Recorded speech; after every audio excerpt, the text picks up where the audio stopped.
This is like a African purist of culture versus pop culture manifested by machines.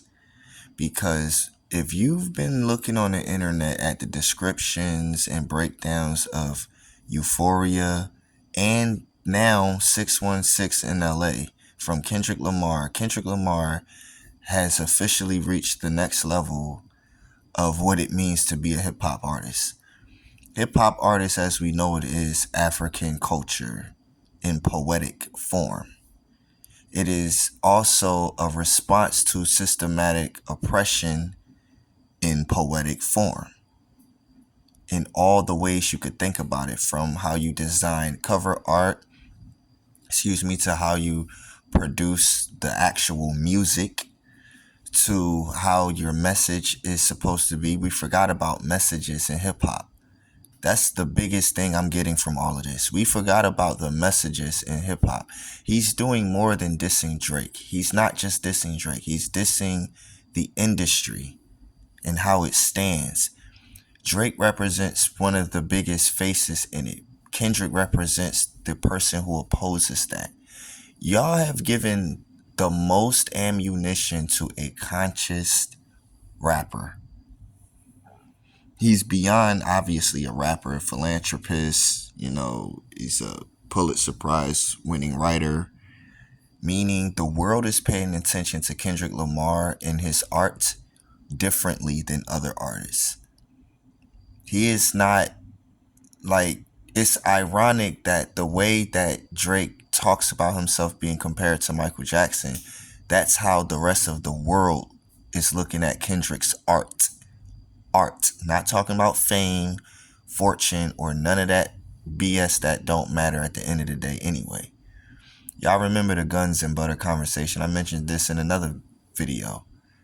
Real estate market, things that appreciate with value versus the cars, the money, the TVs, the jewelry, things that don't matter at the end of the day after you buy it. Kendrick Lamar is displaying one of the greatest displays of hip hop art in the last 20 years. Like, what we're witnessing is something beyond the regular conversation of who's winning back and forth.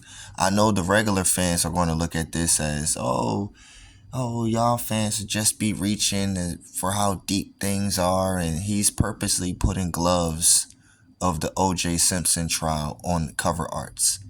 It's not a reach. You're just uneducated and ill-informed. You're clearly ill-informed if you believe what he is doing, how he's doing it, is an accident. No, y'all used to trap beats and mundane lyricism that points to nothing. Y'all want to be handheld and walk down the street to get to the point that you're trying to make. It's not the same thing with Kendrick Lamar. Kendrick Lamar seems to be way more educated in the sense of how to produce art, especially holding true to African culture within poetic form, which is hip hop. This is not just, I'm trying to make a hit song. Ironically, he is doing better than his opposer on the DSPs, though. Like, I don't have to get hype or anything. Just go on the internet and look at some of the descriptions. Some of the descriptions alone is like insanity. Out of the 20,000 descriptions, at least 5,000 of them are similar. Like, the things that he's producing on these two records this is the next level, man. This is the next level. I mean, the multiple meanings. It's so funny that Drake asked for a quintuple entendre, and he's doing it with cover art. He's doing it with singular lines. He's doing like this whole Marvel 616 universe shit. Dude, you know how they have multiverses in every damn comic book?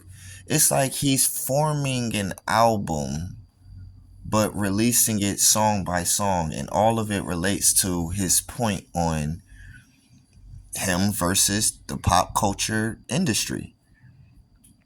It's so more than just him versus this guy and that guy. Like, think about it. He's going against a machine. He's going against writing camps. He's going against people trying to attack him. He's mentioning how, like, yo, even the label you working that's working for you might have snakes in it, and some of them might be working for me. When he was saying in the 616 song that, yo, OVO, you ain't never think they was working for me. When he said that line, I mean, these are things that a lot of other artists seem to have mentioned about the whole leaks in your operation, and you really should get a grip on who's around you. Him mentioning that you have an entourage and you don't know the difference between having an entourage and basically people around you to hustle you if you was really in the streets, and you trying to put money in the streets getting information or trying to do whatever to Kendrick, and there you coming back with empty results. It's the insanity of trying to be this larger than life star, and this is the lifestyle that comes with it. He's also breaking that down. There is a lot going on. When he was just saying like, yo, you are an actor, now we seeing you spiral out of control and everything. In a sense, he is spiraling because he's so much more active all over the media in his life more than ever, but it seems to not be mattering that much. The media games that he's used to winning in is not winning for him right now. Rick Ross, Kendrick, Future have all beat him on the charts multiple times. In the last 2 months, he's lost to all of them on DSPs. Their songs have lasted longer as hits, longer than his, and at higher numbers. Another thing is like, yo, you're signed and have sold your soul to everything. You represent everything all of the conscious community have said over the years, especially when it comes to hip hop. The things over the years is like, yo, they've been conscious rappers and artists and people of just the conscious community and the African community that represents the knowledge of our people and the blood of our people in the purest form. They've been waiting to lock on to people like Drake because he represents the sellout. And that's what people are scared to say. He represents the sellout. He represents the coon. He represents the vulture. He represents the appropriator. He represents the token black. He represents the guy who is afraid to talk on real social problems that we go through because he knows who he's really in bed with and connected to. That's what his actual thing he's facing with this artist. When someone like Kendrick is able to approach someone like this is like easy work. They live their whole life for this. This is like going having a debate with the class clown, where it's like, clearly you're a cool guy, you know how to make them laugh and all of that, but when we go home, we're still laughing at you. We're still laughing at you, and it takes that one person to expose that. Then the jokes stop being funny after a while. That's why characters like the Joker is written to be insane, because what he thinks is a joke is actually insane criminal behavior that should be handled. And it takes a crazier person, probably with some sort of sanity, but he crazy enough to face you, to take you down over and over again. Over and over again. And they make characters like the Batman. Whatever you want to call him, the boogeyman, all of these names, it's like it showcases that you have a put together by a machine talent versus natural raw talent. God-given talent is that unlimited stuff. The machine breaks down and needs fixing by either machines or people. And sooner or later, you just get tired of fixing the machine, and you know what?